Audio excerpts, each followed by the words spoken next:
Already ये question देखते हैं, which of the following statements are correct. पहला स्टेटमेंट देखते हैं, centre of mass of the body always coincide with the centre of gravity of the body. No, it is not correct because centre of mass and centre of gravity तभी coincide करते हैं जब uniform gravitational field होती है। Centre of मास कैसे define करते हैं? It is the point where whole mass of the body is suppose to be concentrated for the translational purposes, और centre of gravity where the weight is acting. अगर acceleration due to gravity change हो रहा है, field change हो रही है, तो it will not be coinciding. Alright, तो इनकरेक्ट स्टेटमेंट हो गया ये। Centre of mass of the body is point eight which total gravitational torque on the body is zero. Yes, ये स्टेटमेंट करेक्ट है। टोटल टॉर्क भी zero होता है centre of मास के अबाउट ग्रेविटेशन का। तो देखो यहाँ से ये ईगल को यहाँ से बैलेंस किया है, पहला डायग्राम देखिए बीक पर उसके, तो इधर के जो पार्ट है उस पर ग्रेविटेशन फोर्स का जो टॉर्क है, दूसरी तरफ के जो पार्ट है उसका ग्रेविटेशन फोर्स का टॉर्क इक्वल एंड अपोजिट हो जाएगा।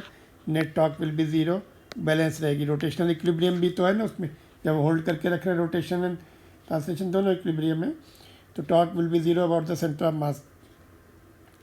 नेक्स्ट क्वेश्चन देखते हैं सी, नेक्स्ट स्टेटमेंट देखते हैं सी। अ couple on the body produce both translation and rotational motion in the body. Translation motion means आगे बढ़ना है ना, तो नो, कपल में इक्वल एंड अपोजिट फोर्स होते हैं, देखो ऐसे है ना, तो नेट फोर्स तो ज़ीरो हो जाएगा। एफ नेट विल बी एक प्लस एक माइनस अपोजिट डायरेक्शन वाला ज़ीरो, तो आगे पीछे नहीं जाएगी बट अपनी जगह टॉर्क बनेगा। इससे देखो दोनों के लाइन ऑफ एक्शन अलग है, तो टॉर्क तो ये अपनी जगह रोटेट करेगी है ना, ट्रांसलेट नहीं करेगी, आगे नहीं जाएगी। तो ये इनकरेक्ट हो गया।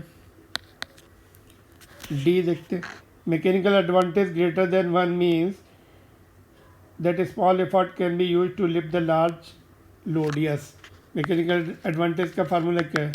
Load divided by effort. Large load उठाएंगे कम ताकत से कम, तो हमारा ग्रेटर देन वन आएगा। हमने एक न्यूटन फोर्स लगाया, 100 न्यूटन उठा लिया, mechanical advantage is much greater than one. लेकिन ये तभी पॉसिबल होगा जब हम जहाँ पे फोर्स लगा रहे हैं उसकी आर्म को लंबा रखें, अबाउट द पिवट पॉइंट या फलक्रम, इसको फलक्रम बोलते हैं। अगर ये लंबी आर्म रखी और इधर वाली छोटी रखी तो ज़्यादा लोड उठा लेंगे कम एफर्ट से, work done will be same but load lifted is more because ये वाली साइड जो है छोटी है ना।